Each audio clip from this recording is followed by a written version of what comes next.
Hola, buenas tardes, jóvenes. Espero que se encuentren bien. Y bueno, pues el día de hoy vamos a tener dos sesiones, el equipo 5 y el equipo 6. En la mañana mandé un mensaje, espero que se haya entendido, que los compañeros que pasan a ser parte del equipo 1 ahora son los compañeros del equipo 6.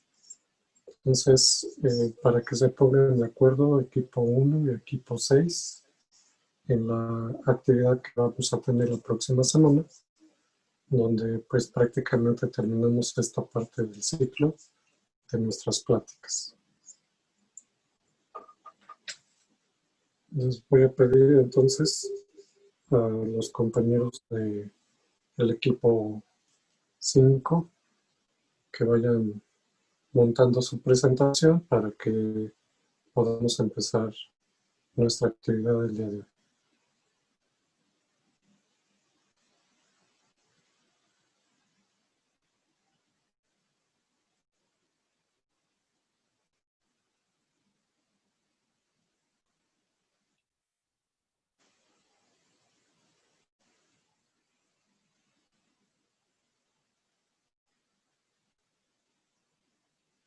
Si se encuentra alguien del equipo 5. Sí, ya vamos. Ok, adelante.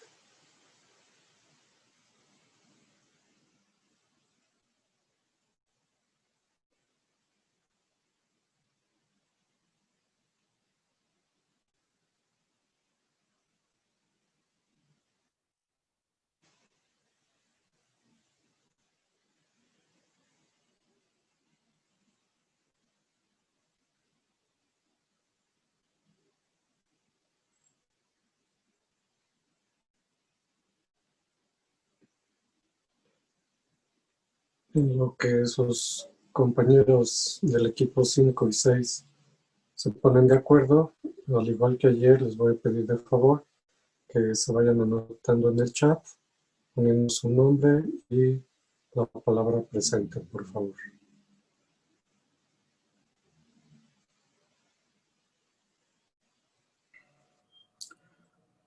Buenas tardes, Enrique. Hola, ¿cómo estamos, profesor? Buenas tardes. Buenas tardes, jóvenes. Buenas tardes, doctor. Buenas tardes, doctor.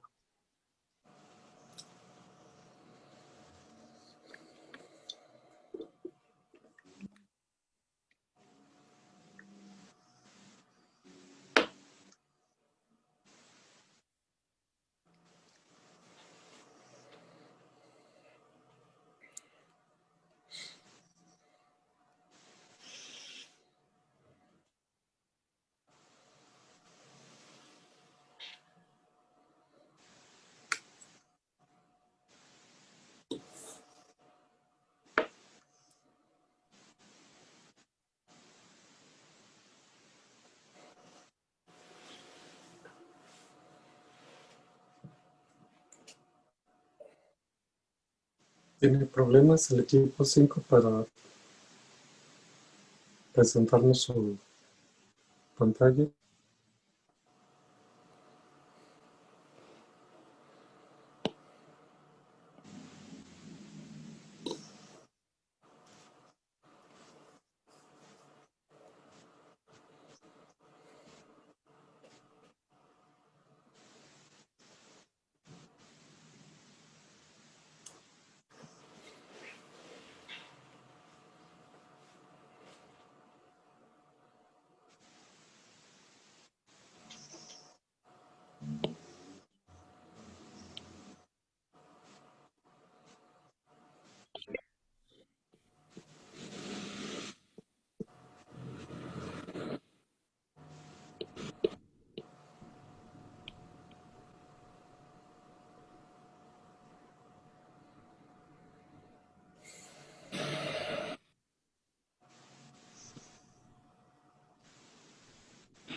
¿Ya podemos empezar? Sí, adelante, por favor. Ok, bueno, nosotros somos el equipo 5. Vamos a hablar hoy sobre los modelos de la interpretación de la salud. El equipo está conformado por Cayetano Mata Jersey, Hernández Lira María Fernanda, su servidora Erquesita Solís Lucitzel, Nava Licona Michelle, Pérez Román Ana Karen y Tierra Lascano Evans Antonio. Bueno, como tal vamos a partir sobre qué son los modelos de interpretación de la salud. Estas van a ser las disciplinas de estudio que proponen una serie de determinantes y condicionantes dentro del proceso de salud-enfermedad. Estas se han desarrollado a lo largo del tiempo y se han adaptado al momento histórico-social en el que surgen. Como podemos observar en las imágenes, han sido muchos y variados. Por ejemplo, en la imagen de la izquierda de sus pantallas está un proceso que es el de la sangría, que era en la época medieval. Aquí en la imagen del medio es el proceso de estudio de la anatomía. Y la última es uno más reciente en donde podemos observar una época más actual con muchas máquinas.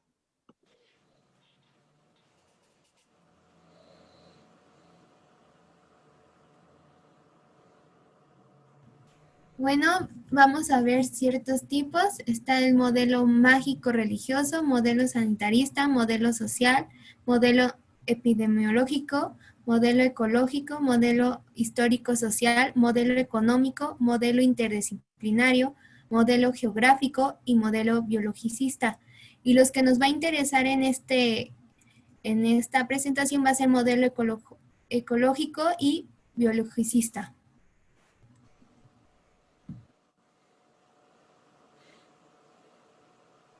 Bueno, ahora para conceptualizar un poquito, vamos a tener que el proceso de la salud de enfermedad va a ser un conjunto de sucesos interrelacionados que se conectan de manera física en una adaptación o desadaptación mental, social y física.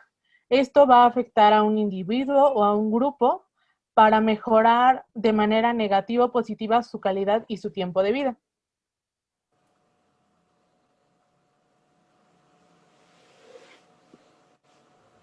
Bueno, vamos a explicar primero qué es el primer modelo, que es el modelo biologicista.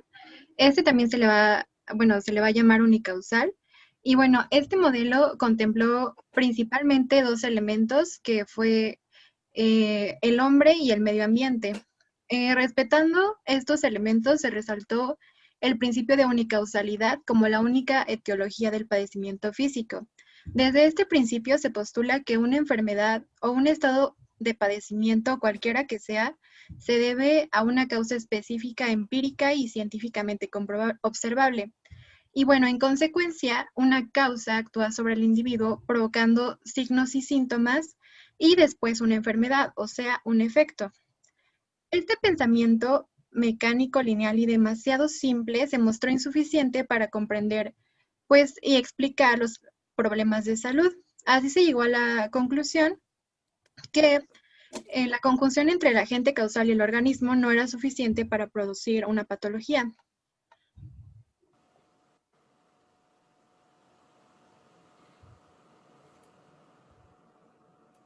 Y bueno, entonces tenemos que las determinantes van a ser el agente biológico causal y la respuesta del individuo. Y como ventajas principales fue que permitió la investigación de medidas de control y fármacos que revolucionaron el tratamiento individual del enfermo. Y como máximos representantes vamos a tener a Pasteur y Koch, como ya lo habíamos mencionado, que ellos fueron quienes determinaron que pues los microorganismos eran los agentes causales de las infecciones. Entonces aquí se ve reflejado en este como esquema que, o sea, una sola causa va a dar un efecto, ¿no? Por ejemplo, el virus del polio va a dar poliomielitis y de la infección por neumococo va a dar neumonía. Entonces, bueno, aquí está bien como ejemplificado.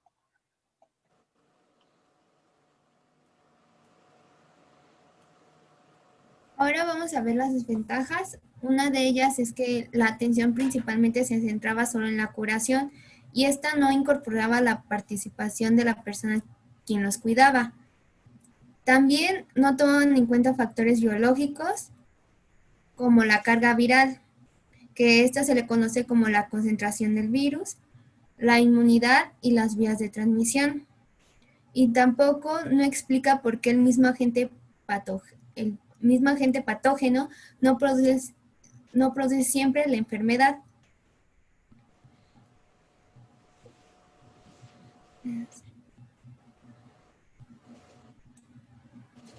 También hubo poca actividad social y también hubo poca atención personalizada. Y este modelo no se considera como un modelo de vida en la comunidad.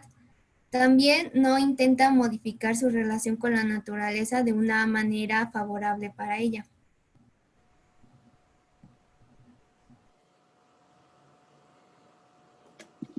Bueno, ahora vamos a contextualizar un poco históricamente este modelo. Se va a originar a la mitad del siglo XIX y inicio del siglo XX. Aquí la mayor parte de las enfermedades van a ser de origen infectocontagioso o desnutrición.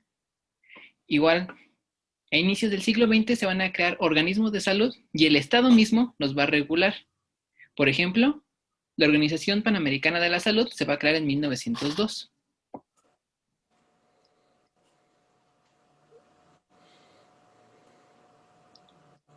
Este modelo va a tener un predominio del uso de la tecnología de vanguardia de aquel momento. Su formación va a ser eminentemente hospitalaria, o sea, primordial va a ser la clínica. Pero en 1910, Flexner va a intentar, mediante este modelo biologicista, afirmar el conocimiento que emplea el médico en su práctica cotidiana, mediante estudios exploratorios y experimentales hacia el organismo.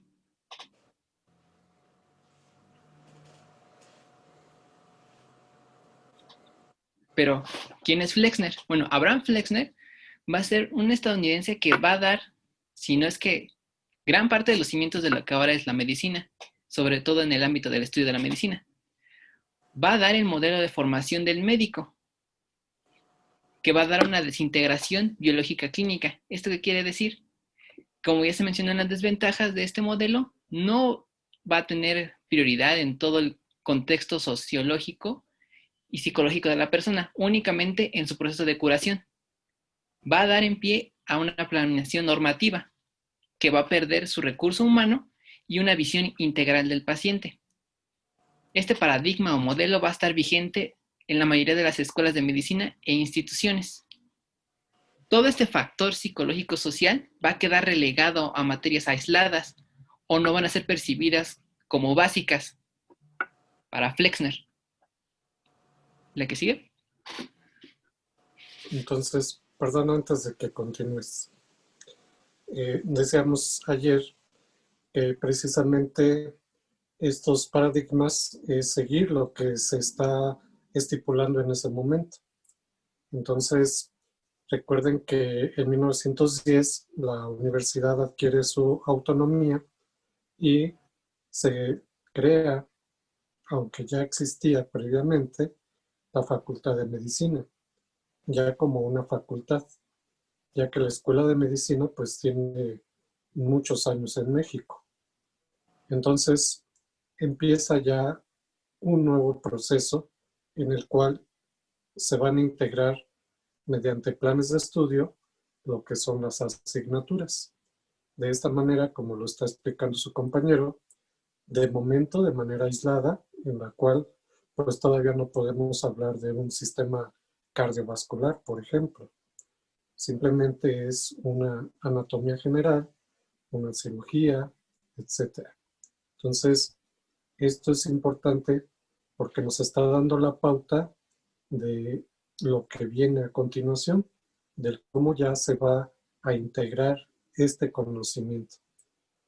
Este modelo biologicista, pues yo considero que aún persiste en nuestro medio, dado que seguimos tratando al paciente como una enfermedad, no como un ser vivo, donde nos dice que debemos de tratarlo desde un aspecto biológico, psicológico y social.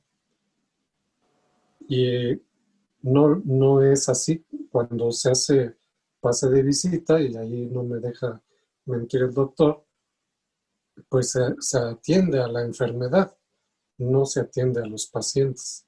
Se trata de quitarle la enfermedad a esa persona. Ok, continúa, por favor.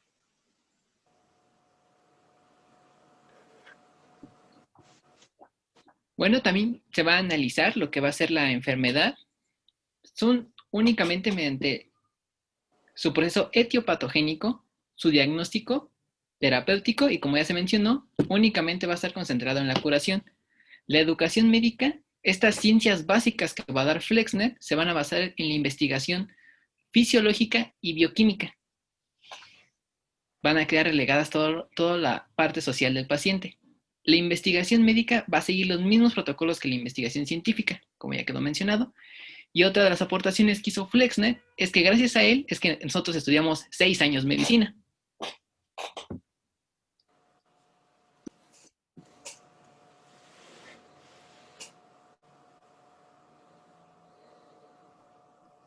Bueno, ahora como tal vamos a hablar sobre lo que es el modelo ecologista, el cual ve como al proceso de salud de enfermedad como una triada en la que hay un agente causal, un huésped de la enfermedad y un ambiente que la provoca.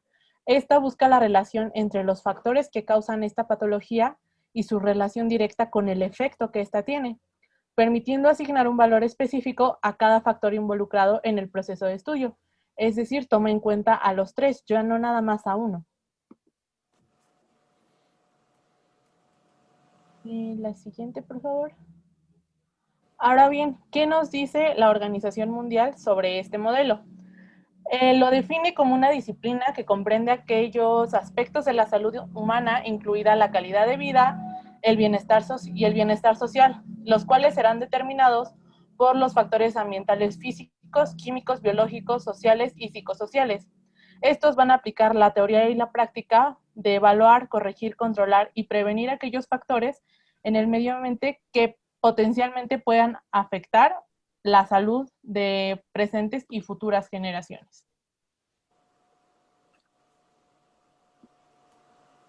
Bueno, su principal representante fue Mervyn Saucer y pues él concibía el proceso salud-enfermedad como el resultado de la integración agente, huésped y ambiente, y su objetivo era estudiar la relación que hay entre los diferentes niveles de la estructura causal, que son, uno de los niveles es el macroindividual, que es lo que está por encima del individuo, o sea, el ambiente en el que se desenvuelve, su raza, etnia, política, y el otro nivel es el microindividual, que es lo que está debajo del individuo, o sea, sus genes, sus células, sus proteínas. Entonces él decía que si estudiábamos la relación que había entre estos dos niveles, esto podría ampliar el entendimiento que tenemos del proceso salud-enfermedad.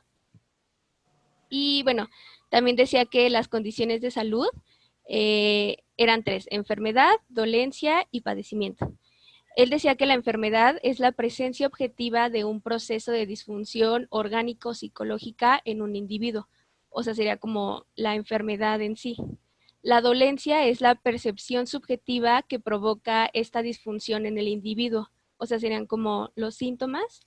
Y por último, el padecimiento, que es el papel que la sociedad otorga al individuo enfermo y que éste asume frente a la enfermedad. Y bueno, por último, decía que salud sería la ausencia simultánea de estas tres condiciones.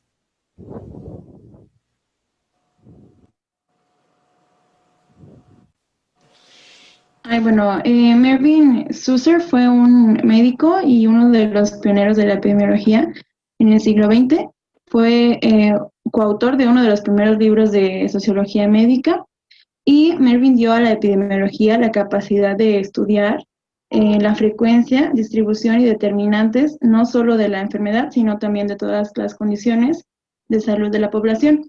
De acuerdo con el modelo ecologista, la epidemiología consistía en la búsqueda de relaciones entre las condiciones de salud de las poblaciones, las características de los individuos que las forman y el entorno natural y social en el que se desenvuelven. Según Mervyn, estas condiciones pueden ser lo que ya dijo Manfer, pueden causar la enfermedad, el padecimiento o la dolencia en un individuo. ¿Puedes cambiar, Karen? Ahora tenemos a Uri Bronfenbrenner, que fue un psicólogo estadounidense, y él describió la teoría ecológica del desarrollo humano y el cambio de conducta en el individuo a través de su teoría de sistemas, que están en la izquierda, al rato se los explicamos bien, que influyen en el sujeto y en su desarrollo. ¿Puedes dar la siguiente, por favor? Y bueno, el modelo ecológico de Brenner, pues prácticamente es un enfoque ambiental sobre el desarrollo del individuo mediante los diferentes ambientes en los que se desenvuelve. O sea que todo el ambiente en el que se desenvuelve un individuo influye de manera directa en su desarrollo, tanto como cognitivo, psicológico, social, moral. Y bueno, él también decía que el desarrollo humano es el resultado de la interacción entre las variables genéticas y el entorno. Y bueno, básicamente el modelo consiste son como diferentes niveles, que el primero, pues, o sea, en medio está el individuo, que es como la imagen, que está ahí el muñequito, y el que sigue es el microsistema, que es el nivel que está más cercano a la persona, y este incluye todos los comportamientos, los roles y las relaciones que tiene el individuo cotidianamente. O sea, sería como su familia, su trabajo, la escuela, sus amigos. Y las características de este nivel, unas es que es relativamente estable, pues porque pues son cosas que casi no cambian, no es como que cambies de familia o que cambies de trabajo cada mes. Y también que es el que afecta más directamente el desarrollo de la persona. El siguiente nivel es el mesosistema, que es el que sigue, y este comprende las relaciones de dos o más entornos en los cuales el individuo participa activamente. O sea, es como la relación que hay entre los microsistemas, como la interrelación que hay entre tu familia y tu escuela o tus amigos y tu trabajo. Y la característica de este es que aquí se potencializan las conductas. Por ejemplo, si en tu microsistema, que es tu familia, te enseñaron a decir por favor y gracias, y luego en la escuela, que es otro microsistema, también te enseñaron lo mismo, pues aquí en el mesosistema es como la relación de ambas y se potencializa ese aprendizaje porque ya lo viste en ambos microsistemas.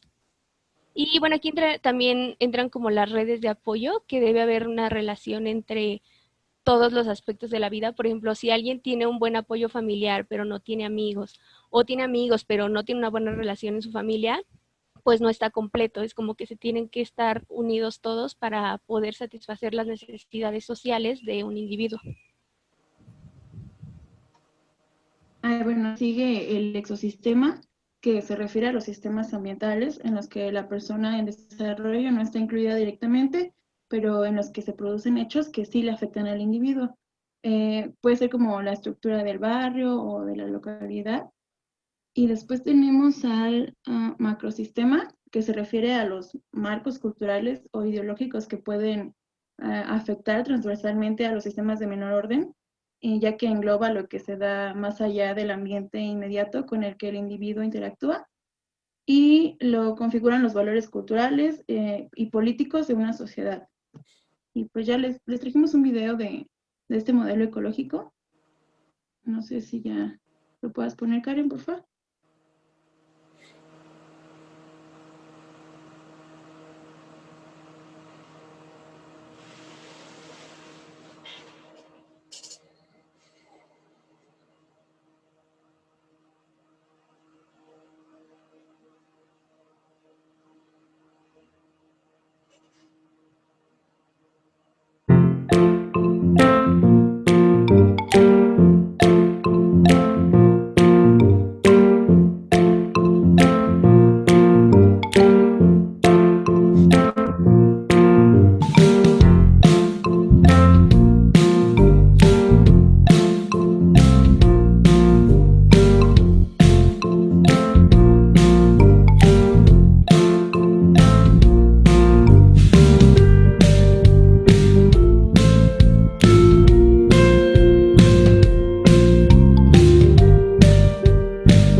Y pues ya se fue todo por parte del equipo 5.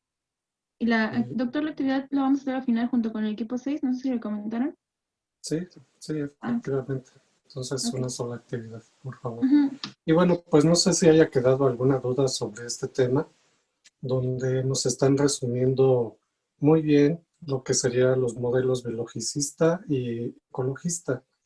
Este modelo ecologista, pues probablemente no lo manejan ustedes, pero se aborda de lo que quiere decir el modelo que nosotros llevamos en la escuela, ese módulo donde a través de módulos ustedes están aprendiendo cómo se van integrando cada uno de los sistemas del cuerpo humano, sistema respiratorio, sistema cardiovascular, etcétera. Entonces, este modelo ecologista, pues, tiene sus auges principalmente en la educación francesa, la cual después, posteriormente, la adopta la universidad como un nuevo modelo. Estos modelos modulares, que se les llama, tienen ese apego hacia intentar ver al individuo no solamente como la enfermedad, sino que cómo este individuo es afectado por todo lo que es su entorno. Creo que en el video queda claro cómo puede ser afectado desde el entorno familiar, el trabajo, la colonia en la que vive, la ciudad en la que vive, en el país en el que vive, cómo va a afectar directamente al individuo y esto cómo puede generar algún tipo de enfermedad muy particular.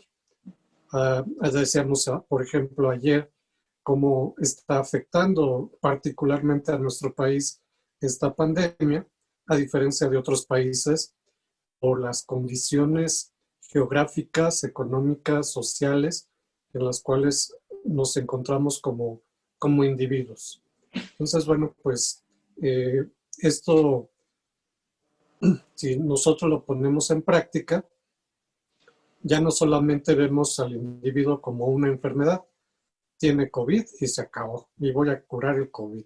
No me interesa si viene de un estrato socioeconómico alto, medio o bajo. Esa es de las condiciones que nosotros tenemos que considerar al momento en que vamos a ver al individuo.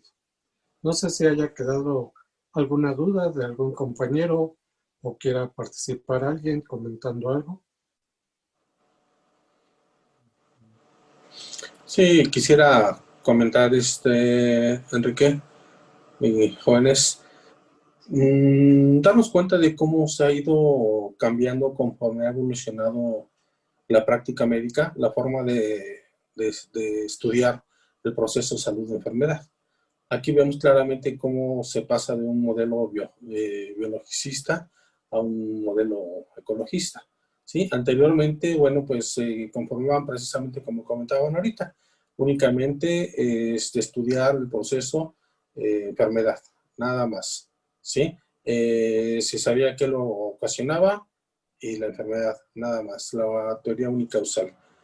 Pero conforme fue evolucionando el tiempo, nos dimos cuenta, o se fueron dando cuenta algunos estudiosos, pues que realmente esa teoría unicausal no era suficiente, que realmente lo que afectaba a la persona, al individuo, no era únicamente la enfermedad, ¿sí? Es todo un entorno social, es todo un entorno psicológico. Y eso se ve también aparejado con los planes de estudio, ¿sí? Todo esto tiene que ir a la par, no únicamente ir modificando la forma de ver este proceso salud-enfermedad, sino que también tiene que ser reflejado directamente con los modelos académicos de cada institución educativa.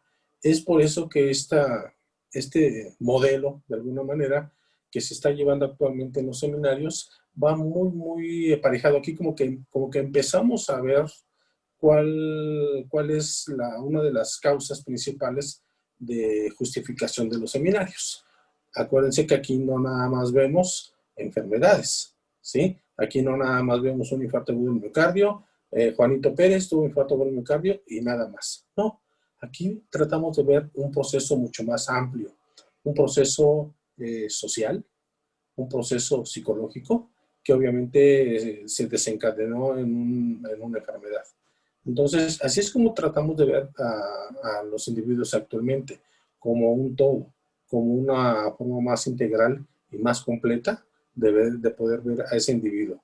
Como bien dice el doctor Enrique, bueno, pues desgraciadamente la práctica médica ha caído en una deshumanización bastante importante, porque precisamente estamos acostumbrados a atender al paciente de la cama 15, ¿sí? A la señora diabética, al paciente del infarto, pero no, difícilmente o raramente lo llegamos a mencionar por su nombre, ¿sí? Difícilmente o raramente llegamos a investigar cuál es su entorno, cuáles esos sistemas o esos macrosistemas, microsistemas, ecosistemas, exosistemas, en el cual se desarrolla ese individuo, ¿sí? Entonces, eso es precisamente lo que tenemos que acostumbrarnos o retomar para poder abordar adecuadamente en forma integral la atención a una persona, a un paciente, ¿sí? Eso es todo. Bien, pues entonces, si alguien no tiene otra aportación, vamos a pedirle al equipo 6 que nos presente su documento y después del equipo 6 vamos a tener un pequeño receso.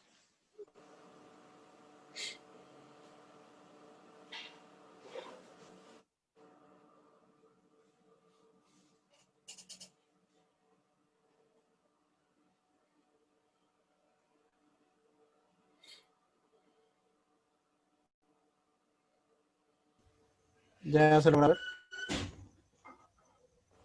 Ya, Gerardo. Gracias.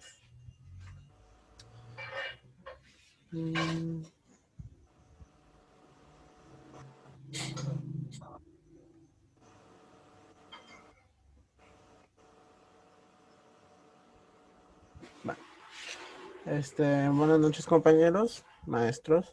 Somos el equipo, bueno, lo que queda del equipo 6, Villalobos, Maguey, Karen y Georgina, y su servidor Vázquez, Gondola y Gerardo. Y en esta ocasión, ya para concluir todo este círculo de temas, vamos a hablar sobre Leber y Clark y su modelo de la historia natural de la enfermedad. Ok. El primero es el doctor Hugh Roman Leber, de 1902 a 1976, un médico estadounidense recibido de Harvard y director del Departamento de Salud de Louisville, en Kentucky, en los años 30.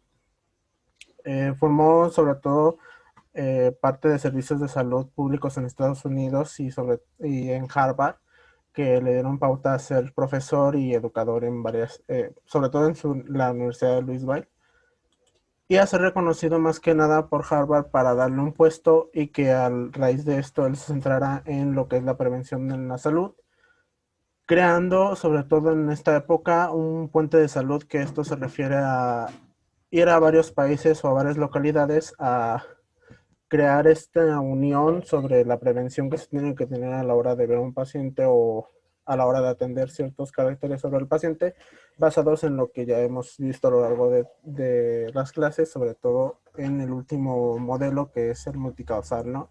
Él no se centraba solo en que había un agente que causaba todo esto. Lo cual le permitió estar hasta 1963 en Harvard y de ahí pasar a ser un consulado en el Instituto de Salud en Indiana. Regresó a los Estados Unidos en 1969 y a partir de ese momento, pues, más que nada fue recibiendo premios por sus aportaciones o su interés hacia la prevención en la salud.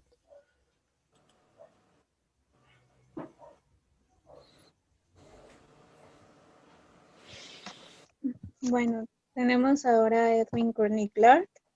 Nos costó mucho trabajo encontrarlo, pero pues ahí está. Él nació el 2 de enero de 1906 en Lawrence, Mississippi, y falleció el 17 de junio de 1974.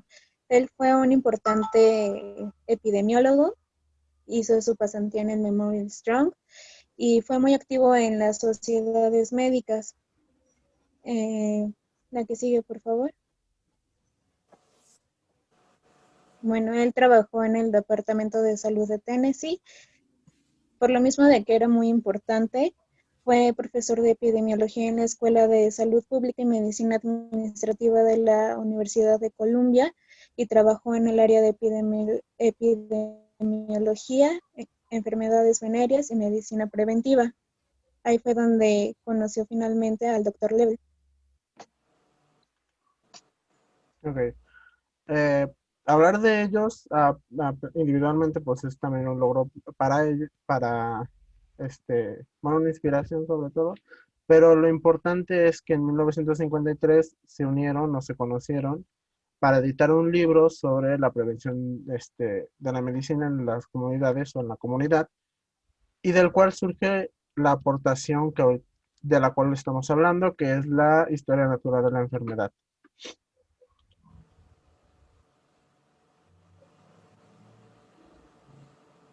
Bueno, en 1958 desarrollaron el periodo prepatogénico de la historia natural de la enfermedad y en 1965 desarrollaron su esquema de la historia natural de la enfermedad, cuyos elementos son tres principales, bueno, nada más son tres, que son huésped, agentes y ambiente. Y ellos establecían en dicho modelo que había varias etapas y estas etapas tenían ciertas conductas y siempre iban a ser las mismas. Estas etapas son las siguientes.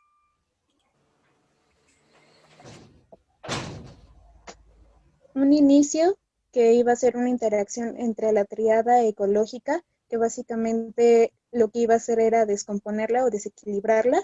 Después una expresión clínica que iba a ser detectable.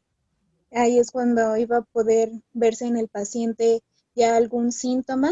Y finalmente una resolución, que podría ser la recuperación, alguna secuela de la enfermedad o la muerte. Y aquí está como tal el esquema completo de Level y Clark.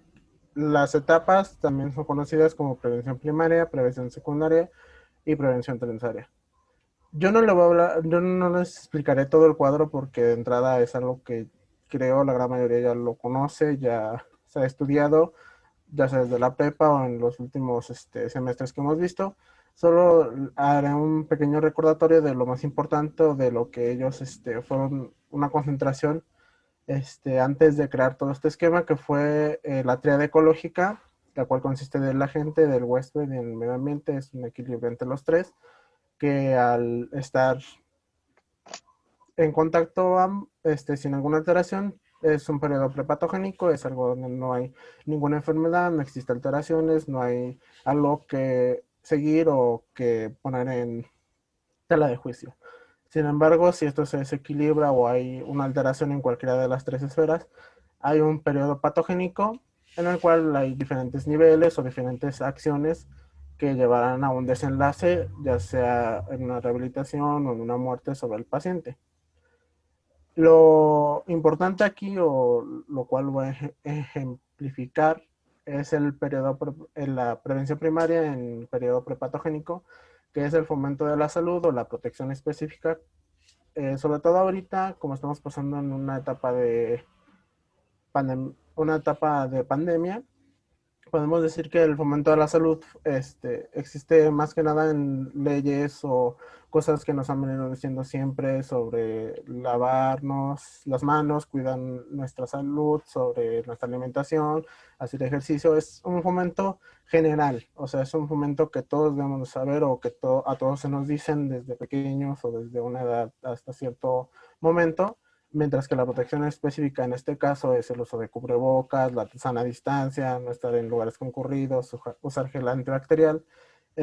Todo esto se encuentra en una prevención para que no suceda un desequilibrio o no se infecta a la persona, y el cual, si llega a pasar o llega a ocasionarse, llegamos a una prevención secundaria en el estado de un diagnóstico o tratamiento precoz o oportuno. En este caso existen lo que son las pruebas COVID, tanto en PCR como la rápida, y lo cual nos puede dar el indicativo de quién está infectado, quién no, quién ya pasó ese periodo y ha desarrollado un anticuerpo. Igual luego como ejemplificación vamos a explicar lo que es la prueba COVID, tanto de PCR como la rápida. Bueno, pues la prueba de PCR o reacción de polimerasa en cadena, pues tenemos que es altamente confiable porque detecta el virus en las primeras fases respiratorias y tiene alta especificidad. Esta muestra se va a realizar tanto nasofaringea como orofaringea y va a consistir en que se va a pasar un hisopo, como se muestra en las imágenes, a través de las fosas nasales, tiene que ser, bueno, de preferencia en ambas, y se va a hacer una rotación bilateral de 5 a 7 segundos y posteriormente se va a guardar el hisopo en un tubo, se sella y se manda al laboratorio. Lo mismo va a ocurrir con la muestra orofaringea. Se va a poner el hisopo en la orofaringe, se va a rotar de 5 o 7 segundos y se va a guardar, se envía al laboratorio. ¿Y qué es lo que va a pasar aquí?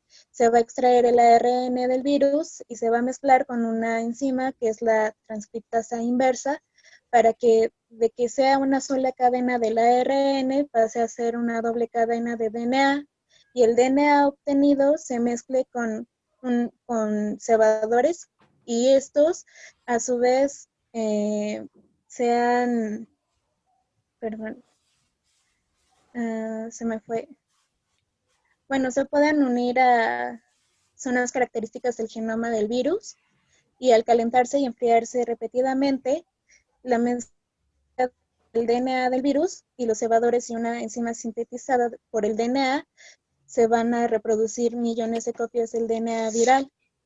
Posteriormente, las moléculas que van a estar teñidas de fluorescente se van a unir al DNA del virus durante la copia y al unirse se van a reproducir más, bueno, van a producir más luz. Y entonces lo que va a pasar es que se va a confirmar la presencia del virus en la muestra y entre más copias, pues más fluorescencia. Y si supera cierto umbral, el test va a ser positivo y si no lo supera, pues va a ser negativo. Básicamente en eso consiste la prueba. Lo único malo que tiene la prueba es que pues tarda días, bueno, en estos momentos tarda días, pero en general puede tardar horas en que se lleve a cabo este procedimiento. Esta pues fue la primera prueba que se utilizó cuando inició todo este proceso y es importante por el hecho de que como el virus es muy similar a otros de reproducción en las vías aéreas superiores, pues sus agentes virológicos se pueden encontrar en las mucosas y así es como pues comenzaron a hacer sus pruebas o a detectar que aquí se podía encontrar un posible indicativo de que existía un contagio en la persona. La otra parte, las que ahorita se están llevando a cabo o las que se pueden llevar a cabo es la prueba de COVID-19 rápida, la cual consiste en una desinfección de las manos del paciente como primer paso, seguido de una punción en alguno de los dedos medio o anular, del cual se extrae una gota de sangre y no se alcanzan a ver aquí, pero hay en esta prueba un cuadrito donde se coloca esa gota de sangre o esa extracción de sangre. Y en el otro lado, un circulito, se utiliza un diluyente buffer para detectar ya sea IgG o IgM. Y esta prueba contiene además una cinta en color azul que es de control, la cual nos va a indicar cuando la prueba haya terminado, si la prueba se realizó bien o si realmente no hay más que nada si se realizó o no bien la prueba, porque la cinta azul de acá arriba se tiene que teñir de color azul. De color rosa, perdón. La detección es alrededor de 10 minutos, dependiendo de cuál se ilumine. Si es IgG, se supone que hay una inmunización, si hubo una infección, pero hay inmunización a largo plazo. Si se tiñen las dos, hay una inmunización y aparte una infección actual. Y si solo se tiñe la IgM, es una infección actual que apenas está creando una inmunización. Nuestra bibliografía y por nuestra parte ha sido todo. Gracias. Pues me parece muy bien y sobre todo interesante las aportaciones que hacen estos dos individuos a lo que es la medicina actual. Creo que todos en la actualidad manejamos ese modelo salud-enfermedad donde tenemos que realizar dentro de nuestra historia clínica cómo es la historia de la enfermedad. Entonces, el saber que existe un periodo prepatogénico ha sido realmente bueno porque nos permite detectar y poder aislar oportunamente a los individuos para que estos no contagien a más personas.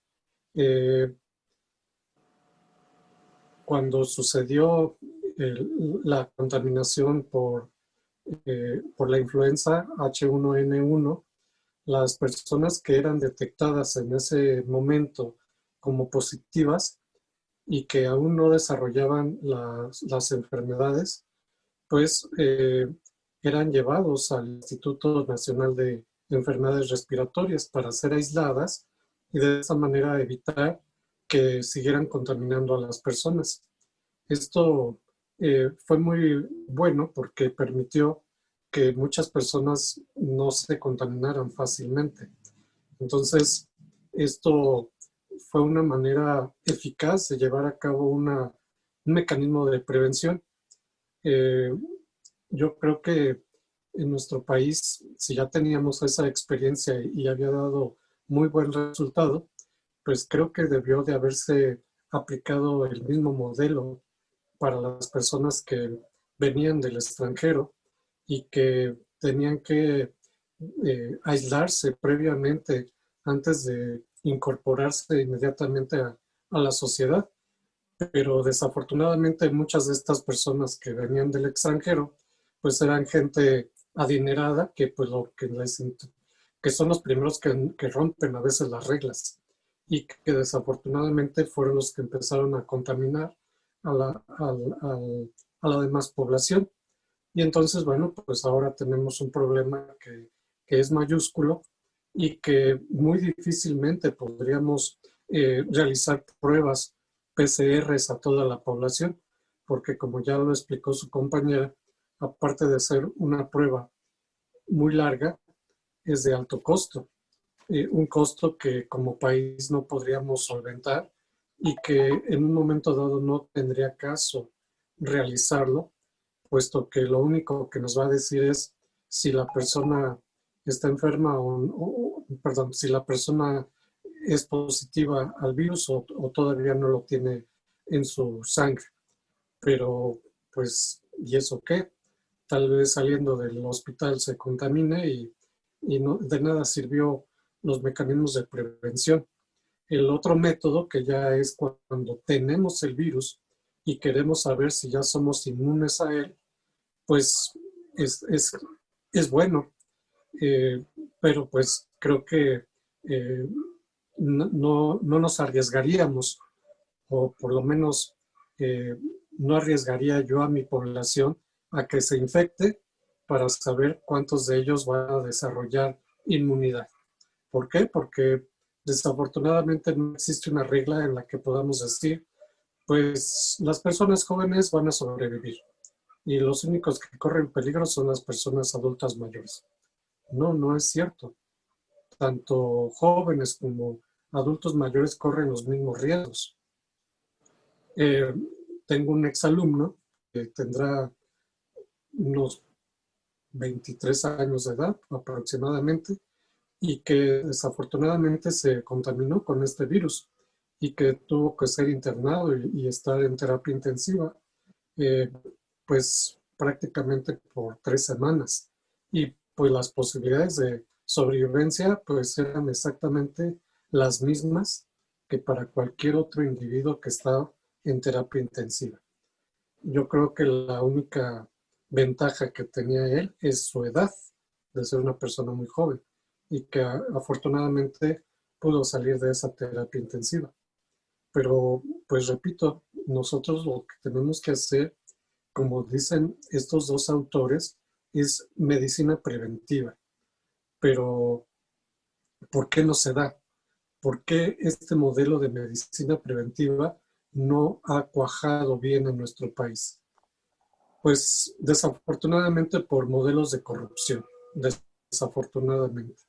A lo mejor va a ser sorprendente para ustedes decirles que el modelo del IMSS, del Instituto Mexicano del Seguro Social, es único en el mundo. No existe otro instituto que cubra todos los perfiles que cubre el Seguro Social. No solamente, si ustedes están inscritos, no solamente los protege en el aspecto de salud, también los puede proteger o los promueve, para, por ejemplo, con centros recreacionales como Huastepec o algún otro centro recreativo. Eh, Eso no existe en ningún lugar del mundo. Si alguno de ustedes fallece, también les otorga el servicio de funerarias. Si son mamás, les ofrece servicios de guardería, etcétera. Son 7 servicios que solamente en México se dan a través del Seguro Social. Este modelo de prevención del Seguro Social, tal vez ustedes lo desconozcan, fue copiado por el Che Guevara y por Fidel Castro. Ellos bueno, son médicos, bueno, más bien eran médicos, ya fallecieron, y estaban aquí en México estudiando en el Instituto Nacional de Cardiología. Cuando están aquí en México, nace el modelo del Seguro Social, lo copian, se lo llevan a sus países, y en Cuba, por ejemplo, pues Fidel Castro lo puso uh, tan bien que en la actualidad es uno de los mejores modelos de prevención a nivel mundial. Yo creo que todos ustedes conocen el modelo cubano. De hecho, lo vamos a ver en uno de los videos prácticamente al final de esta parte de la primera mitad del semestre, en el que van a poder ustedes ver cómo este modelo de prevención tiene mucha eficacia. Y pues si nosotros somos los que lo originamos, ¿por qué no pegó en nuestro país? Desafortunadamente por la corrupción, donde pues ayer decía uno de sus compañeros que las farmacéuticas desafortunadamente han hecho negocio con nuestra salud, y esto ha provocado el, el caos en nuestra sociedad. Y pues lo que ustedes han visto, marchas, diferentes formas de provocar para que se les dé un servicio de salud adecuado. Pero pues desafortunadamente fueron muchos años de corrupción, de las cuales pues nosotros estamos pagando actualmente esa factura. Entonces, bueno, pues yo espero que en poco tiempo, estoy hablando que en unos 5 o 6 años, volvamos a tener esta capacidad de hacer la medicina preventiva y volver a tener estos modelos de salud que son los ideales. Entonces, bueno, pues espero que se haya entendido cuál es la intención de, de esta parte del curso, es tener un panorama de cómo va evolucionando la medicina y cómo nos encontramos actualmente. Entonces, el próximo martes veremos precisamente esos modelos que propone la OMS sobre los modelos de salud, que son los que están siendo vigentes o que son el paradigma actual en nuestra sociedad. Entonces, bueno, vamos a darnos un pequeño receso y volvemos a regresar en 10 minutos. Son las 8, entonces nos vemos 8:10. Muy bien.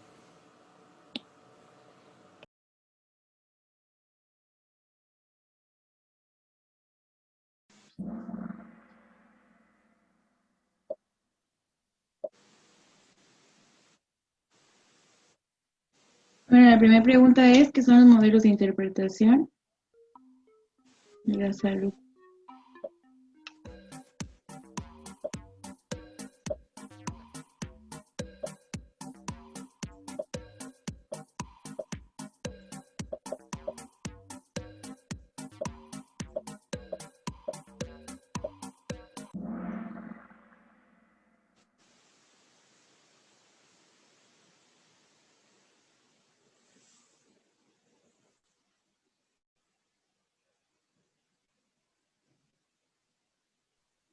Se me olvidó comentarles que hay unas preguntas que solo tienen 10 segundos para contestar.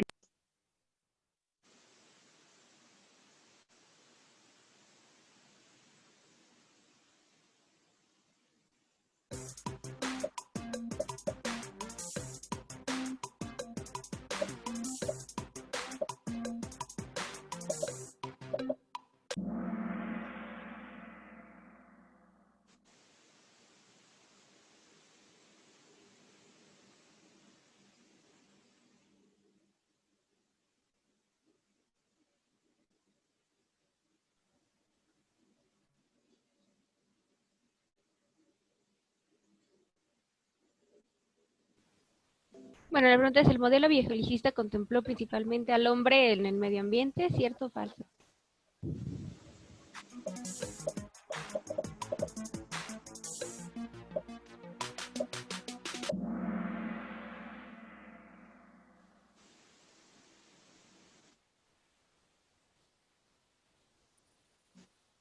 Muy bien, Chinchilla va ganando. La siguiente pregunta es considerado uno de los pioneros de la epidemiología en el siglo XX y es representante del modelo ecologista.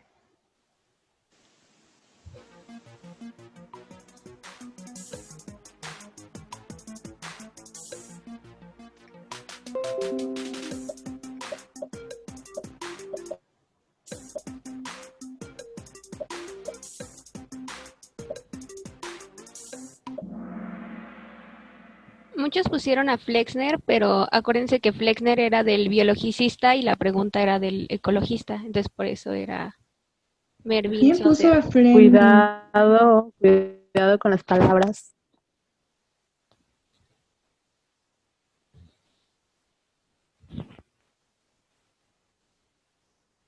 Postula que un estado de padecimiento se debe a una causa específica, empírica y científicamente observable.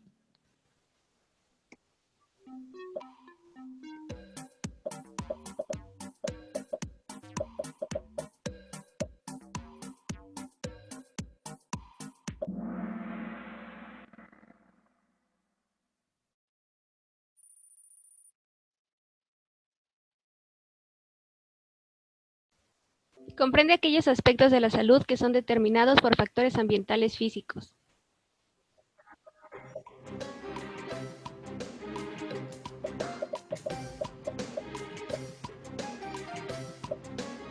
Si se dieron cuenta hay una trampita por ahí, así que pongan mucha atención.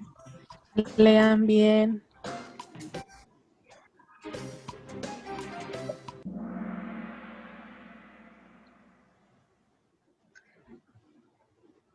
Muy bien, solo un perdido por ahí. Chinchilla sigue en el top, muy bien. Baeza y Alfonso, muy bien.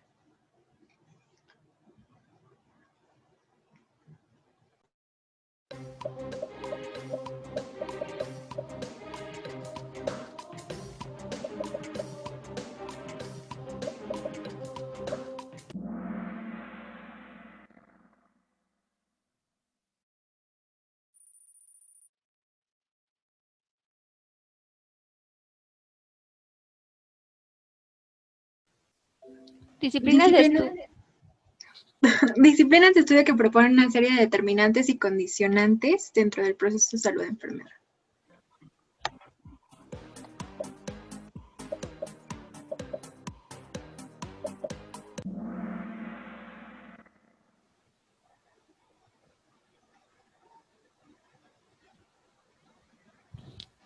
Ya alcanzaron a Pasaron a Chinchilla.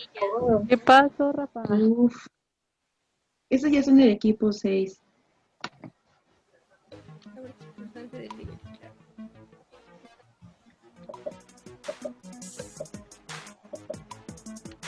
¿Cuál es la aportación importante de Evelyn Dark? A ver. Muy bien, la mayoría contestó bien.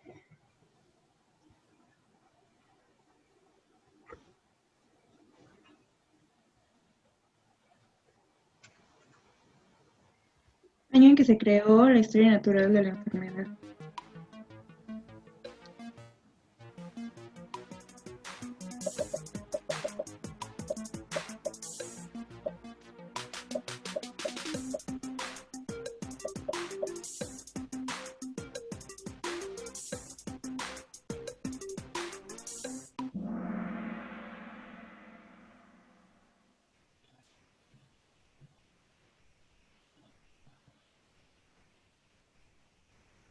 No forma parte de la tirada ecológica.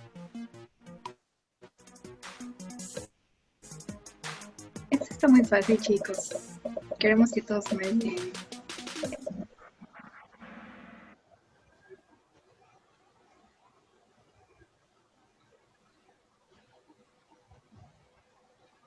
Forma parte de la prevención primaria.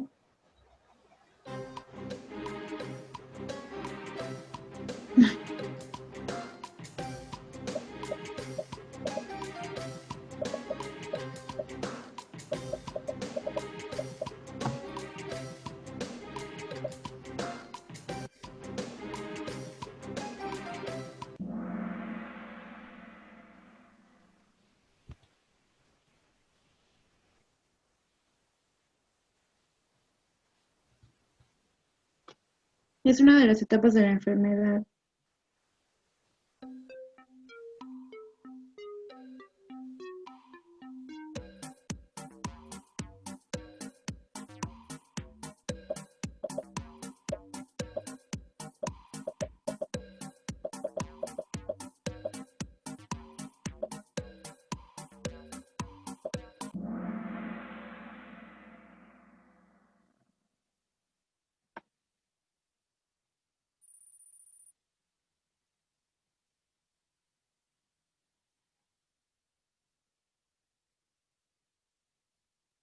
Este tipo de pruebas para COVID se caracteriza por detectar el virus en las primeras fases respiratorias.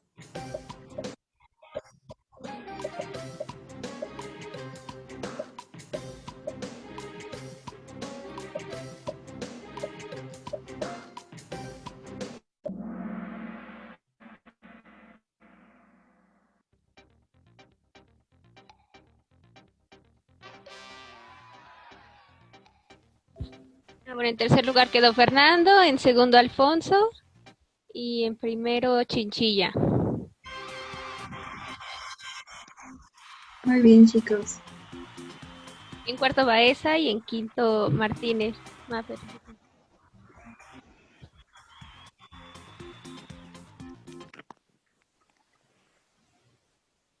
Muy bien, felicidades por su participación.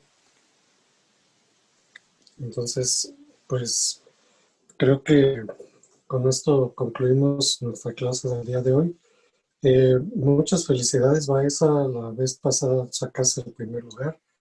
Ahora obtuviste el segundo lugar. Eso habla muy bien de ti. Entonces, muchas felicidades. Entonces, bueno, pues creo que esto nos está reforzando el conocimiento. Sé que no es tan fácil trabajar a través de Internet porque, pues, dependiendo de la velocidad o, eh, sobre todo la velocidad, es que te va a llegar a tu pantalla las imágenes y, bueno, pues esto hace que sea un poco conflictivo, pero a final de cuentas, pues la intención es que ustedes se diviertan a través del conocimiento. Entonces, pues muchas felicidades a los dos equipos. Y pues no sé si exista algún comentario por parte de alguno de sus compañeros o quiera hacer algún cierre, alguno de los dos equipos para concluir nuestra clase.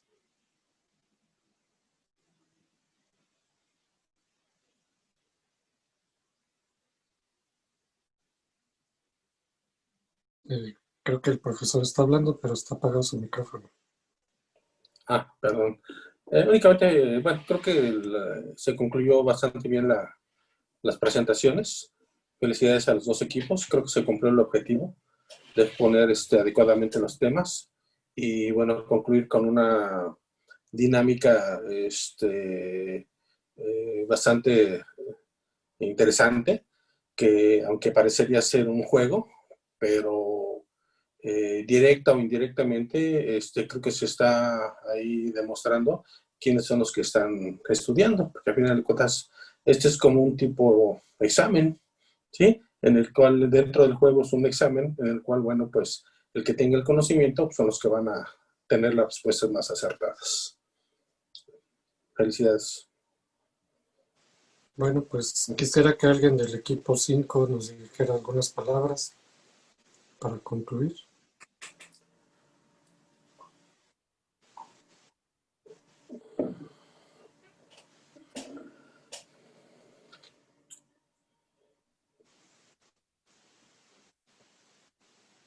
Mari, Fernanda.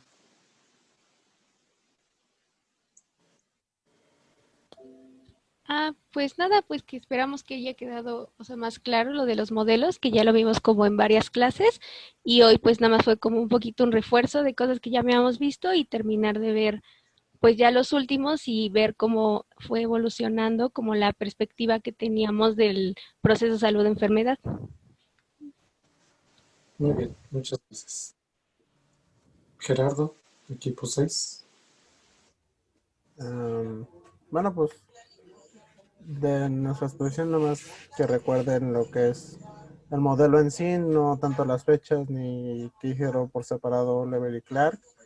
Chequen los videos, a lo mejor yo no me voy a explicar porque sí vi en las preguntas de mi equipo, sí vi como que algunos fallaron y entonces dije, a lo mejor soy yo, las preguntas no eran muy claras, entonces hay un video ahí que les mandamos para que lo revisen si tienen dudas o cualquier cosa y pues si no, aquí estamos para resolverlas también. De ahí en fuera, pues nada más. Muy bien. Bueno, pues entonces el día de hoy damos por concluida nuestra clase. Al igual que los demás días, solamente le pediremos que se quede al equipo 1 y pues a los demás, buenas noches a todos. Nos vemos entonces próximo martes. Feliz fin de semana para todos y que se sigan cuidando. Bueno, buenas noches. Buenas noches a todos. Buenas noches. Buenas noches, doctor. Buenas noches, doctores. Buenas noches.